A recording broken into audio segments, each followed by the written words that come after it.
What you are about to witness are portraits of men and women who have given their all for God, inspiring stories of their faith, courage, and sacrifice that changed the world. William Wilberforce, Hannah More, Rosalind Goforth, and Eric Little, 4 ordinary people who, with God, did extraordinary things. As William Wilberforce rose to a prominent place in English society as an MP from Yorkshire, he underwent what he referred to as a great change. This newfound personal faith in God led him to take a detour from idle pursuits to strategically campaign in the British House of Commons for the end of the transatlantic slave trade and the end of slavery itself. He also worked tirelessly to reform society so much that he is described as the most successful social reformer in the history of the world. You must be really desperate to risk being seen here with me. It's been a long time. Well, don't be shy. Come on in. I didn't want to interrupt your writing. Is this humble man the same man who has been sweeping the Parliament, raining the wit and the agenda of the Prime Minister down on the righteous and the wicked? It's the same foolish boy you once knew in childhood, who at least means well. I knew you had great things ahead of you. So, how does one refer to the great member of Parliament these days? William will do fine. So what brings you? There's very few men of your fame who seek out an old Methodist preacher like me. Is that what they're calling you now? They think it an insult that they do sling at me, but I wear it with a badge of honor. I believe that all men are sinners and are in need of a personal savior. If that makes me a evangelical radical, then so be it. Amazing grace, how sweet the sound That saved a wretch like me. People are singing your hymn all over England, John. That's so. I've been singing it. Glad to hear it. That's why I came. Not to sing? Not to sing. No, all over London that you have a fine singing voice. Used too much for the services of singular pleasures, I'm afraid. I didn't know if you'd actually come. You tore out your signature and begged I not mention your correspondence, as though I'm being watched by spies. An agitated letter by an agitated hand. I'm sorry for taking such measures. I'm embarrassed by it, really. And who would dare to care about our meeting enough to tell someone else about it? You think I overestimate my own importance? You certainly overestimate mine. The same people who think you're taking it too far with your faith would not see a meeting with someone so close to the Prime Minister very favorably. And yet, here you are. Here I am. I've undergone a great change, John, over the last few years, and by the words of the song that you wrote, you could say they're now the words of my life. I'm no longer a party man. Have you left politics? Not yet. Not yet. I resigned from the social clubs, though. Gambling, drink. Oh, those parties, I see. Perhaps I should make a clean break from everything. Leave politics for a life of meditation. You want to write hymns, like the old man in front of you. It's not so strange an idea, is it? Look at the natural gifts God has given you, Wilberforce. Do you really think a pastor's life would fit a man of your disposition? When your life changed, you left your career. I was doing the devil's work at sea. Hear the voice of Jesus say, "Come unto me, I am the way." Keep your head on the plow, hold on. I've read them, you know. Your famous letters. Of your life as a young man. I had many follies. Of how before you became a slaver, you were like a slave yourself. A ship's captain treated you so cruelly. Not nearly as cruel as I treated others myself. Locked upon the deck whenever he left the vessel, with 2 cups of rice for each day's food, nearly starved. I wrote those letters to one person, only. They've fallen into many hands. And we thank God for it. You know, I wrote a letter as well. To who? The Prime Minister, telling him of the change in me. Good, Billy. No one lights a lamp and hides it under a jaw. They put it out and stand for all to see. But it's more than that. I wasn't just telling the Prime Minister about my faith. It's about what I hope to do with it. John, you have no vested interest in the corridors of worldly power. That's why I came, for advice. The Prime Minister is urging me to stay at his side. Well, Pitt is wise beyond his years. I want to live a life for God, don't you see? I do see. When that truly matters. I don't want to spend my days pursuing the powers and riches that my colleagues and my constituents have been so set on, that I've been so set on. Then you must change things for them, just as you've been changed. I just don't see a way that politics and my beliefs can meet. It seems at best A what? strange marriage at best. It's been 30 years since I left the slave trade. 40 since my conversion. Your math is correct. I don't consider myself to become a Christian until I had truly left that life behind. Well, what's this? A pamphlet. I want to send it to every MP. My thoughts on the slave trade. Can I read it? For the members of the Parliament. This confession, which comes too late, will always be a subject of humiliating reflection to me. That I once was an active instrument in a business at which my heart now shudders. These pages describe the brutal conditions on the ship for those slaves going through the Middle Passage. But you've never spoken publicly about these details before. It's time.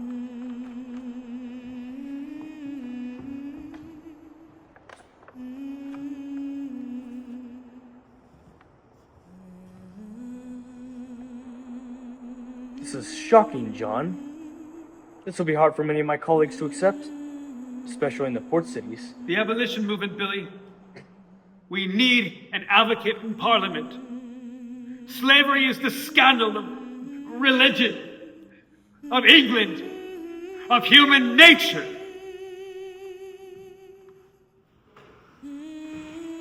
William, you can still serve God where you are. You must. I don't know that it can be done. Without God, this is impossible.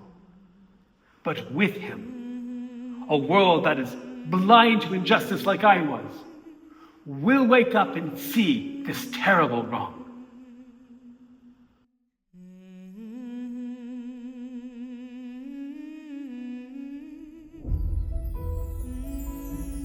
Wilberforce's close friend Hannah More shared a similar faith and was connected to a fashionable society, the who's who of artists, academics, and influencers in England.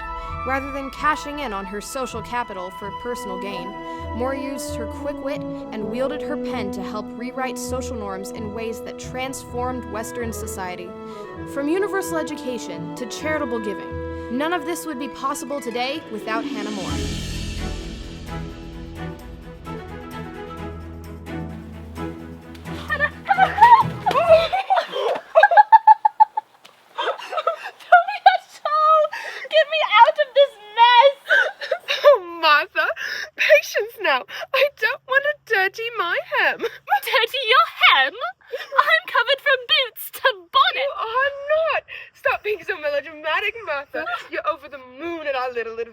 You call losing our horses an adventure? Just think how tickled our friends at Clapham will be when we tell them of our challenges in the countryside. It's you who's tickled, not me. I'm covered in muck. Now please, sister, get me out of this mess. I'll have you know, this shawl was a gift from David Garrick himself, and he would not see it get dirtied. I still pinch myself that I had the chance to see him perform Hamlet. Please, take your time. To be or not to be, that is the question. Actually, I don't think that is the question. In every aspect, he felt the whole soul of the spectator and transcended the finished idea of the poet. His performance was a fiction as delightful as fancy, as touching as truth. Do you know what's true still? No, what? This mud! Martha, dear, let's get you out of that sinkhole. I will revive your spirits. You're too kind. Steady now, darling sister. Hannah Moore to the rescue.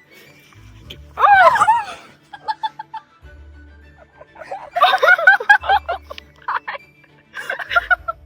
I've saved you. And I saved this. No knight in shining armor could have rivaled your valiant efforts. Well, perhaps they could have saved me, as well as my dress. When you think about it, it's almost metaphoric. What is? This, us, being dragged through the mud. Is your prophetic voice speaking? Do you remember when we first set out to start the school for young ladies in Bristol? I mean, you were just a child, but do you remember what we faced back then? I remember you reciting the most annoying treatise by the most influential writer. Who was it? Jean-Jacques Rousseau. Stop pretending. Right, Jean de Rousseau. I love it when you imitate him. Please, Martha. The whole attitude of women ought to be related to men, to please men, to be useful to them, to make their lives agreeable and sweet. These are the duties of women that ought to be taught them from childhood. Ought to be taught them from childhood. Yes, see, we faced strong opposition to new ideas before, especially in regards to education. It's true, you did break the wisdom of the day with that school, but it was still within your own social class. There's still barriers we have to deal with today. Agreed, and I think we have. Ow, my wrist. Let me see that. You know, the attitude that prevails, the poor are meant to be ignorant. We send missionaries off to distant colonies while our own villages are perishing for lack of instruction. Here, let's stand up now. Yes. Oh my. I was in shock when I saw the poor condition of the villages just within walking distance of my own homes. I'm ashamed of my comforts when I think of their wants. But the swearing, Hannah, the eating and the drinking, these half-dressed beings give the whole village the most horrible and infernal view. What was he laughing at? The look on the churchwoman's face when we told him we wanted to start a school there. The village of Nassau was so wicked and lawless. Thieving has been handed down from father to son for 40 years. So we sent two nervous women into the countryside because of their own personal fears. Well, we've survived it. Thank God. But will England...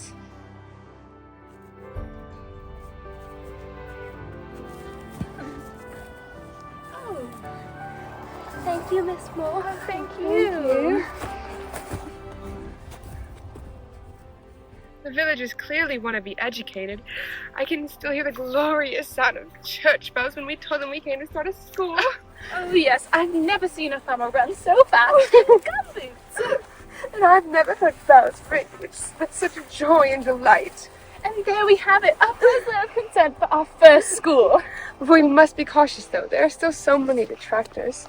Oh yes, the poor are meant to be servants and slaves. What are you really going to do with our children? You'll send them to London's factories, won't you? Oh my. Oh, I must say, Hannah, you were unflappable the other day when you talked to the town. It was like you were soliciting a vote for an election. Then we must remain unflappable, Martha. We must stroke and tame the petty tyrants, caress the flea-ridden spaniels, and play with as many dirty children as we need them to curry enough favor in their town for a school. Now, if only you could wrangle our horses as well as you wrangled the uneducated masses. We can't have gone far. Oh, thank God your legs were not crushed when Newton fell. Oh, John and Wilberforce will have a laugh at it. What, when they hear of two nervous women tramping over hill and mountain every Sunday? And chasing after horses. I haven't even told them yet. We've named our faithful beasts after our dear friends. Not yet. I want to tell them in person. But we must continue this work, Martha. We will continue to teach. How will we teach those who have never had an education? We'll teach them like Jesus taught them, by running tongues in trees, books and running brooks, sermons and stones, and good in everything. Well, at least you'll be able to teach with authority on the subject of early morning travels without any horses. I'm all turned around. Which way's north? That way! Let it be known, we must recruit a geography teacher. Here.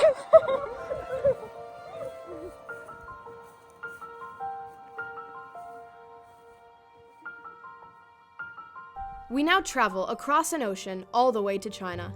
In 1887, Rosalind Goforth put her promising art career on hold and chose to serve God in China alongside her risk-taking preacher for a husband, Jonathan Goforth.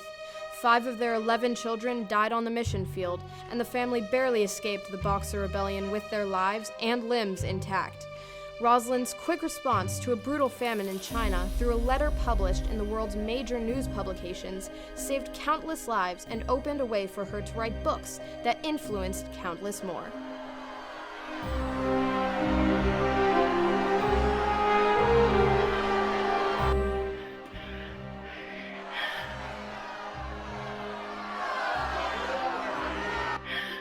Oh no. Mother! Mother! Mom! Come quickly. They're back. How many, Mary? I'm not sure. I don't know. 50? No, I think more. God help us. They're outside the fence still. Those poor, desperate people. What can we do to hold them off? I wish your father was here. He'd have an idea. They look like they have a mind to tear this house down, board by board. It's the hunger that's driving them. They've had enough of these leaves and moss. Maybe they've come to boil our flesh. You'll scare the little ones. I just got them to bed. You heard the report. They expect 60 million to die in this famine. So what's a house full of Canadian missionaries? They're just here for help, Mary. What was that? They're throwing stones. You in there! Come out! Yeah! Listen! We know you're hiding food! They're shouting at us! What about the money? Silver? It just arrived! How could they know? How can you hoard it to yourself while our family's starved? You can't go out there! They're mad with starvation! They'll tear you to pieces! Give us the money! Yeah! If I don't speak to them, they'll tear this house down. What will you say? I'll think of something. They don't call me the Duchess for nothing. Mom, you've been bedridden for days! You're too frail! I've got some fight in me yet.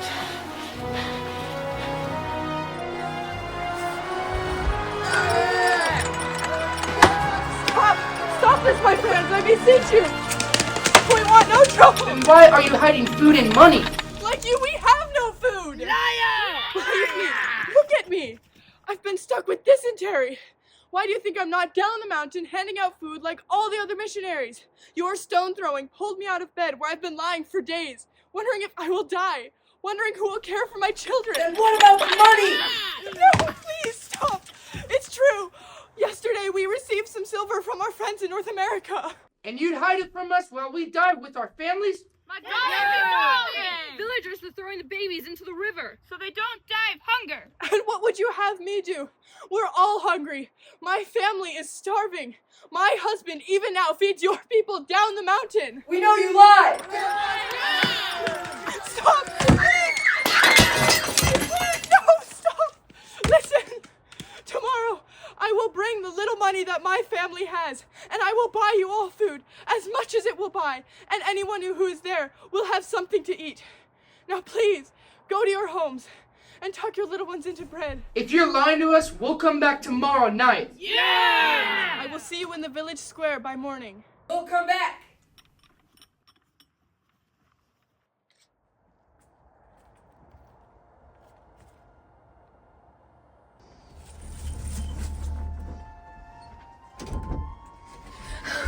Thank God they're gone. Mama, you're so brave. But what now? What will these few silver get us? By tomorrow it will all be spent. Daily bread. What? Our daily bread. We need it now more than ever. Oh God, what would you have me do to help these hungry masses? What can I do? Use your pen. Oh, Oh, what? did you hear that?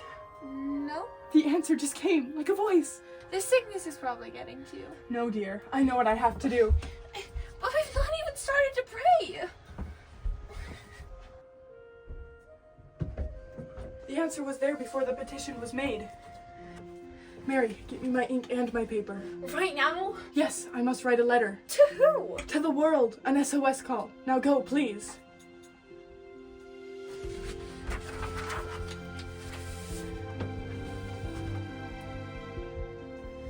Jesus, you've fed the 5,000. Now I pray that you feed China's millions. Move people from all around the world so that they may save these starving people from the famine.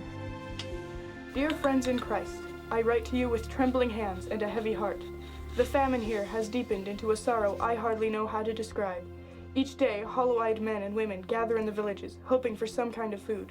It's been so severe that people are eating bark off the trees to keep from going hungry. Mothers are selling and killing their children to keep them from getting hungry. I have fallen ill and have not had the strength to help. Jonathan is doing all he can, but I fear it's not enough. Tonight we were attacked by the hungry villagers, demanding food and money. I pray that you can help us. Please, send whatever you can. Your friend, Rosalind Goforth.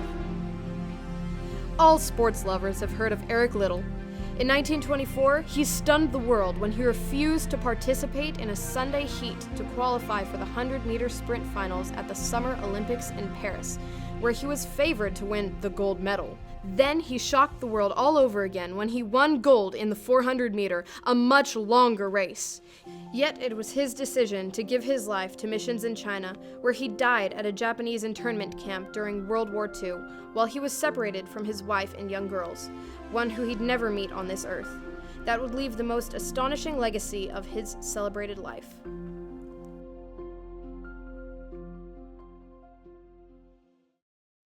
My dad told me that they call you the Flying Scotsman. I guess the name stuck. He said you could outrun any man. Well, not anymore. How did it feel at the end of the race when you won gold? I was exhausted. It must be the best feeling in the world. Wonderful, but not the best. Did they shoot cannons? No cannons. There are bagpipes, though.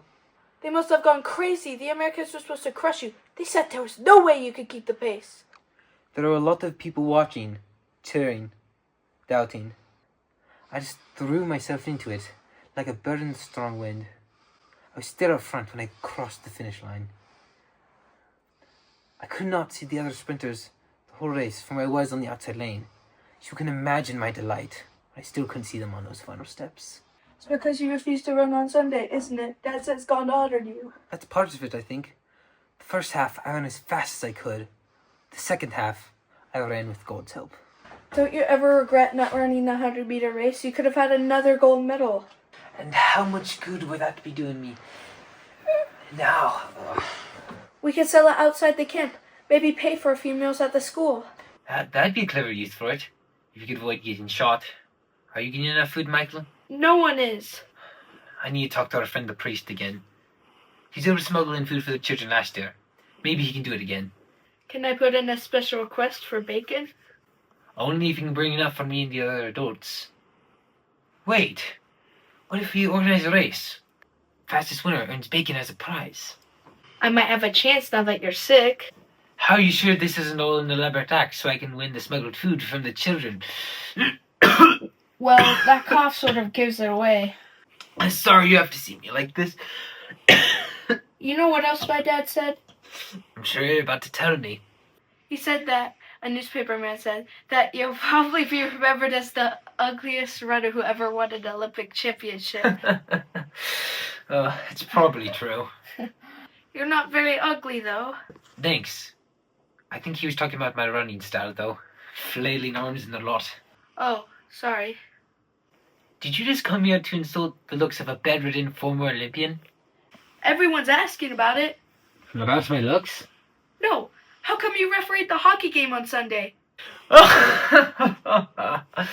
I'll never forget the looks of astonishment on their faces when I said yes. One of the older boys said that the war finally got to you, that you finally lost all your convictions. Don't listen to them.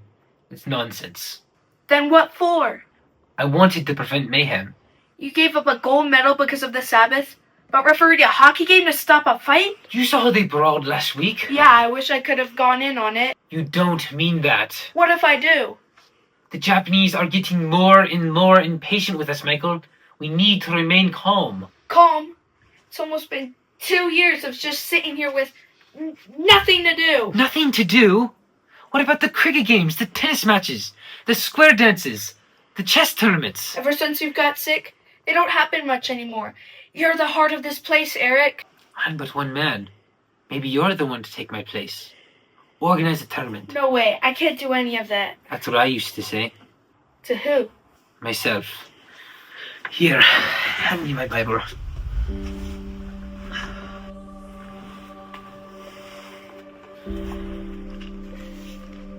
Here, take it. A letter from who? From my sister, Jenny. We were born in China, like you, to missionaries. And like you, we were both sent to boarding schools to study in safety while our parents were out in the field. And just like you, I started to show promise both in athletics and academics. They started calling me the Flying Scotchman, you know. Go on. Read it in the paragraph, in the quotation marks at the end. Fear thou not, for I am with thee. Be not dismayed, for I am thy God. I will strengthen thee, I will help thee, I will uphold thee with the right hand of my righteousness. They wanted me to speak to a group of 80 coal miners who lived outside of Edinburgh. They wanted nothing to do with the church. The reason that even the rough and tumble coal miners wouldn't listen to a minister. They might listen to the fastest man in Scotland. Of course they want to listen to you. Everyone does. What you didn't know is that I was terrified to speak. Then came Ginny's letter, just in time. It helped me to make my decision. And since then, I've endeavored to do the work of the Master in everything. You, nervous to speak, I don't believe it. It's true. Maybe now's the time for you to decide how you'll serve God with your life. Serve? In an internment camp? Serve who? The Japanese who'd rather we were dead? At least it won't be boring.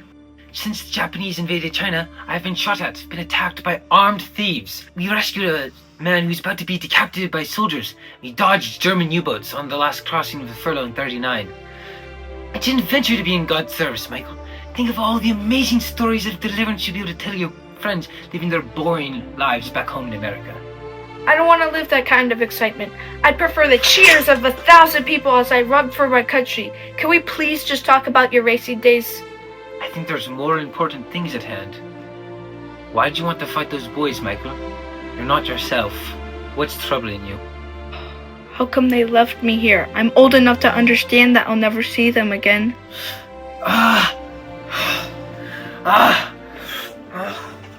Where does it hurt? Here. The headaches? Yes. What can I do?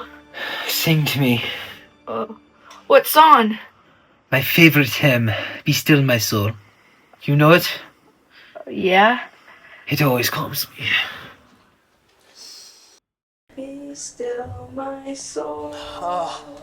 The Lord is on your side. My girls love it. Bear patiently the cross of grief or pain. The little one, I know she'll love it too. God to order and provide. Yes, keep singing.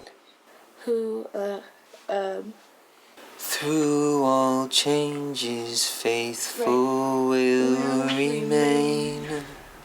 Be still, my soul, thy best, thy heavenly friend, through thorny ways, leads to a joyful end.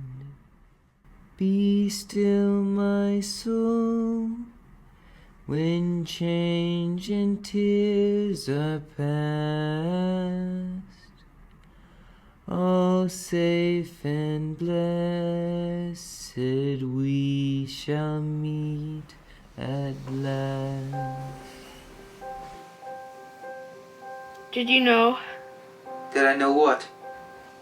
that you'd be left here alone, like me, without your family? No. Did my parents know when they went up north to do their missions work, and they left me at school? None of us knew it would happen. The adults all had a chance to leave the country with their families. The war changed that quickly. They don't love me. Don't say that, Michael. Of course they do. Everyone talks about what good Christians are, how devoted to their call. It's true. But they've left me here. For what, to do their missions work? They're being obedient to God. It's a monster space they've left me in. They're meant to be where they are. Just as I'm meant to be here. Just as you're meant to be here. What about your wife, your kids, your daughter in Canada? Did you even think about them when you decided to stay here? I think about them every moment of every day. What does it even matter? Matters very much. They're in Toronto now. The girls will open presents after the king's address on the radio. Then they'll have a big breakfast on their grandfather's polished oak table with more food than is in the internment camp right now. I wonder, Michael, like you, if I'll ever get out of here alive. It's not looking so good for me right now. The doctor says it's tumor. I wonder about the women my daughters will become. What will they do with their lives, with their time? They're so beautiful. I picture their weddings, these handsome men at their sides. Will their homes be filled with laughter as ours was? Grandchildren, what will be their names? Will they live good lives, Michael? Will they remember me? Will they forgive me for my absence? Every day I think about their little arms around my neck, when this world seemed to be good enough to be eternity. Then why didn't you go with them? Because I'm needed here, Michael. Eric! Uncle Eric! We need you here. The camp needs you here. The camp needs all of us. The world does. It needs you. I hate this place.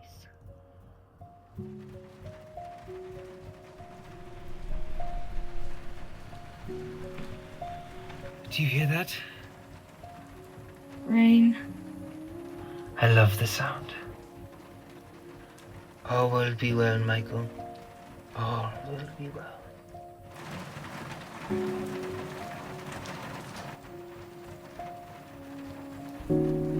William Wilberforce, Hannah More, Rosalind Goforth, and Eric Little each understood that their gifts were not their own. They were given for a purpose. They found their callings not in moments of grandeur, but in quiet, persistent obedience and everyday faith. When defining opportunities came, they stepped forward, not knowing what the outcome would be, only that their Savior would lead the way. Though their paths were often uncertain, every act of faith and sacrifice became part of a greater story shaped by divine purpose. In finishing the work God gave them, they reflected the sacrifice and character of Christ Himself. Their stories still remind us today, when we dare to follow God's call, when we offer our gifts fully to Him, we come alive. In His perfect time, every piece finds its place, and an ordinary life becomes something